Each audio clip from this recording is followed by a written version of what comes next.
At least nakagraduate kami. Di ba, yan naman ang importante? At ngayon naman, heto nga, may mga asawa at mga anak na kami. Hindi katulad mo, my dear. Ikaw, Oo nga. ano bang plano mo sa buhay mo? Huwag ka sanang ma-offend. Sinasabi lang namin to dahil alam mong love ka namin. Alam ko naman.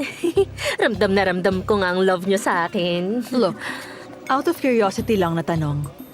Kasi hindi mo lang ba naiisip na mag-asawa na? Hindi ka ba nahihirapang mag-isa?